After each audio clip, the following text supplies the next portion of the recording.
I asked the Lord to remold me, rebuild me, reaccept me.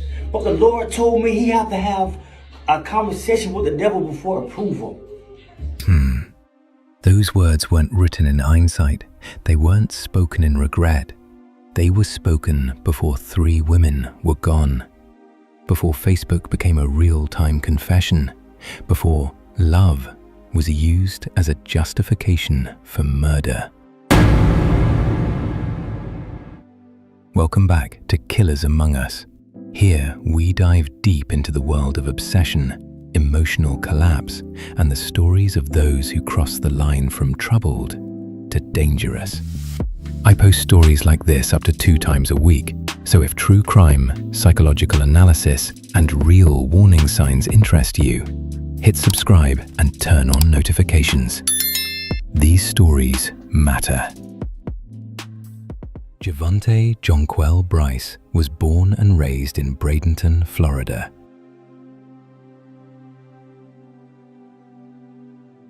His childhood was unstable. He spent time moving in and out of foster care, while his father served time in federal prison. Later, when his father was released, he regained custody and attempted to provide structure. Sports became an outlet. Football. Track.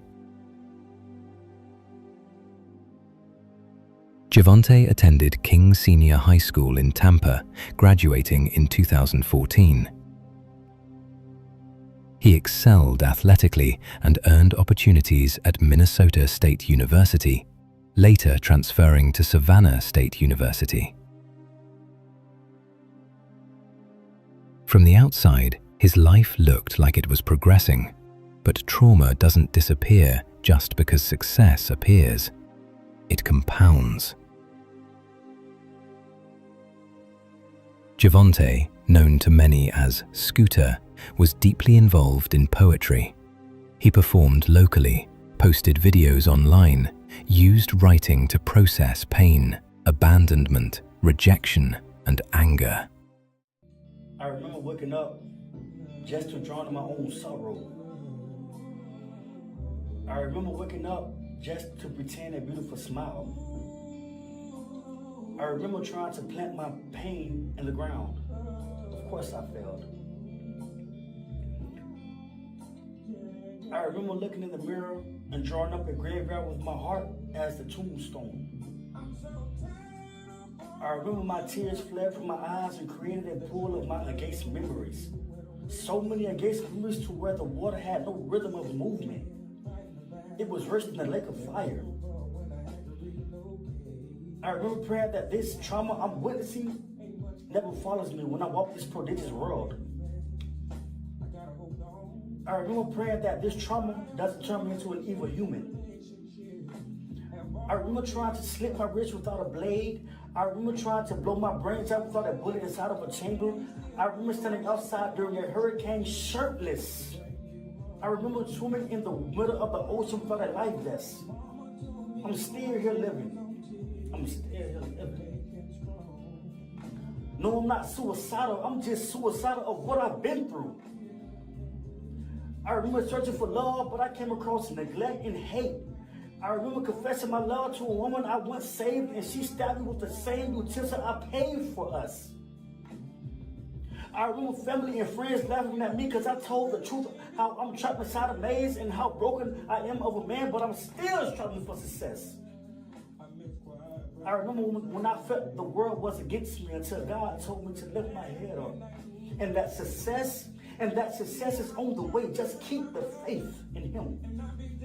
Now I remember everything, and I use that as motivation. Thank you to society. That distinction matters. It reflects someone who isn't seeking death, but is fixated on suffering and increasingly desensitized to it. By age 28, Javontee had 12 children with multiple women. Online, he portrayed himself as loving and involved, but court records told a darker story. Multiple arrests involving violence against women, incidents of choking and strangulation, repeated domestic disputes. In August 2021, the Bradenton Police Department filed a risk protection order. Investigators believed Javontee had shot himself in the stomach shortly after making a cryptic Facebook post. "To my brothers and sisters, look after my kids." All firearms were seized. The order was extended multiple times, but in 2023, it expired, not because the risk disappeared, but because law enforcement could not locate him to serve notice. Even then, he was still prohibited from possessing a firearm due to probation terms. Yet somehow, he obtained one. One poem would later stand out. Javontee described each month of the year, and when he reached summer, his tone shifted. June, July, and August bring storms of evil. At the time, it sounded symbolic. In hindsight, it was chilling. Tombstones started to shatter from faithful sinning.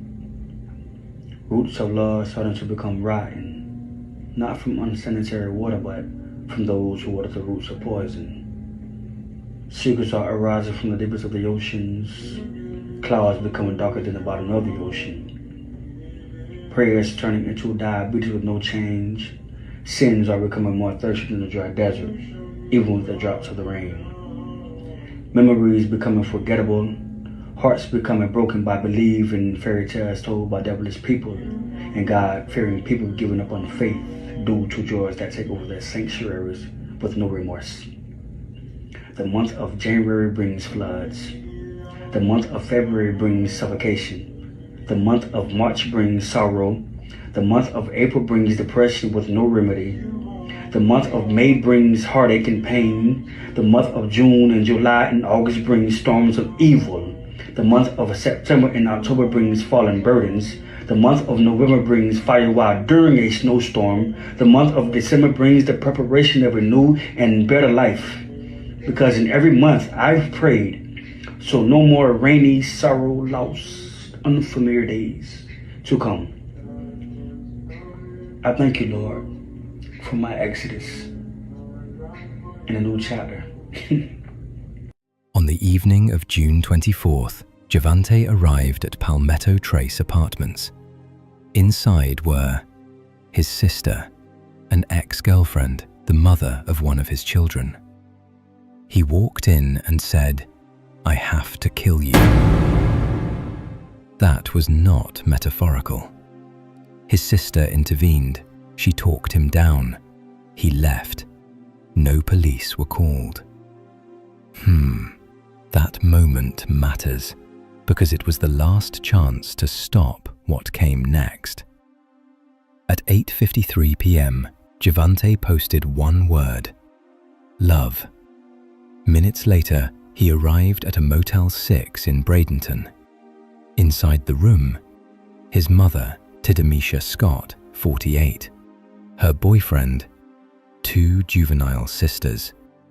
Witnesses say Javontee walked in, looked at his mother, and said, "I'm sorry." She asked, "What did you do?" He shot her 3 times in front of her children. Detectives in Manatee County are trying to figure out what set off a man to kill 3 women last night, including his mother and cousin.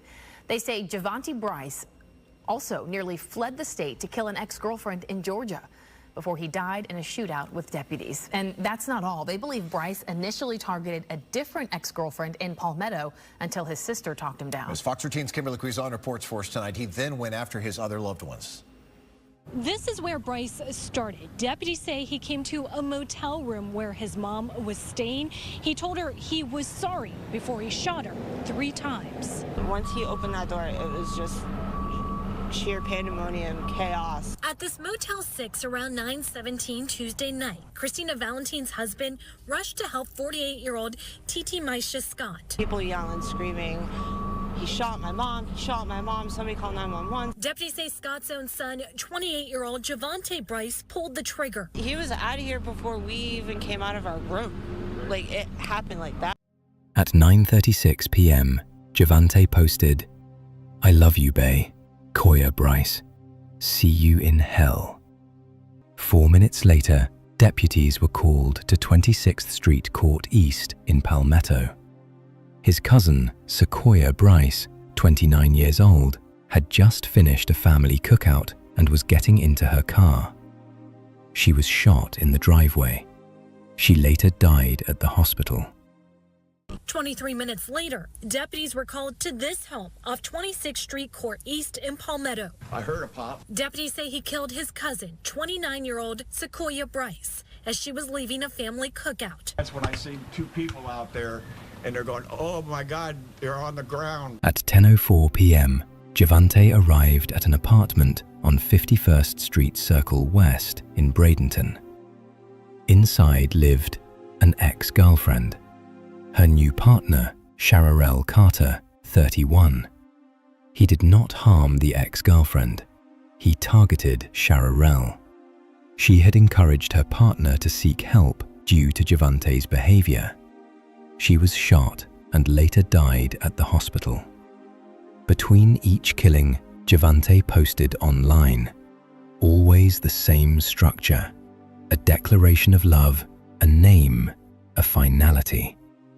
This is moral reframing, where violence is rebranded as emotional necessity.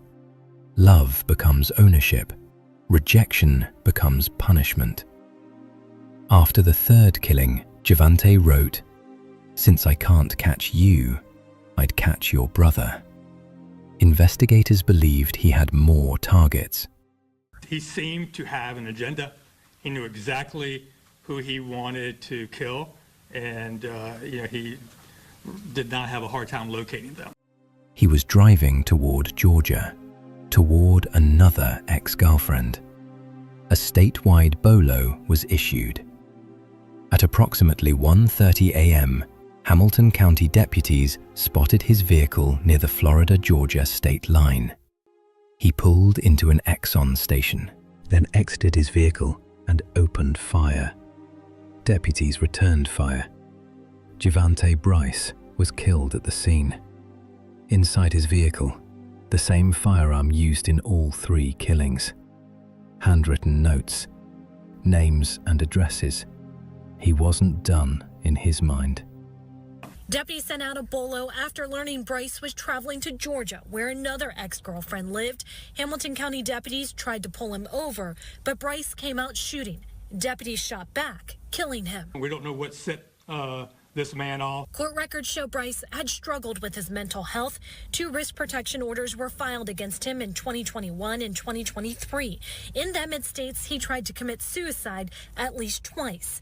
Deputies are trying to piece together what was going through his mind the night of his rampage. This family is devastated. This is going to be a very difficult thing for them to overcome. Sheriff Wells believes they could learn more information from a woman who was with Brice, and deputies believe she was traveling with him at the time of all the shootings, and detectives are now interviewing her. Families were shattered.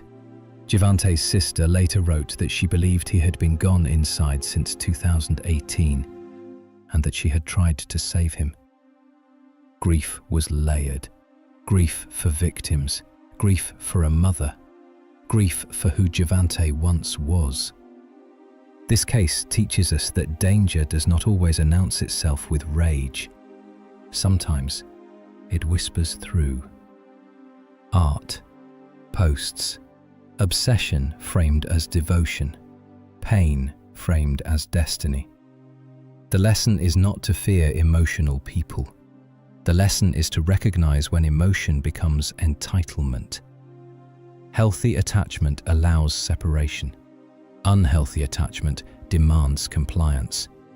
And when someone tells you, repeatedly, creatively, publicly, that they cannot exist without control over another person, we need to take that seriously. Angels who dance freely in waters of the oceans when sunset sets. Morning dew turns into frozen dew due to the bees running out of honeydew. Butterflies becoming angry due to the decreasing of dragonflies. I adorn the ornament of life until life stings like a hornet. Now my madness sings like a hurricane. My heart and brain filled with trauma and pain. Life is heavy and heaven is scary. What goes up must comes down. I am not a shooting star, but many people played my love like a guitar, while others listened while smoking their cigars. Wanting to slit and slice their throats and drive them to the Atlantic Ocean on a speedboat and watch them sink until they meet the slaves who built this ruined but still existing world. Soul going through every season of pain, but in a week, I can't sleep. Even with sleep aid, I'll accept a box of Band-Aids because life is temporary anyway. Because violence does not start with a weapon.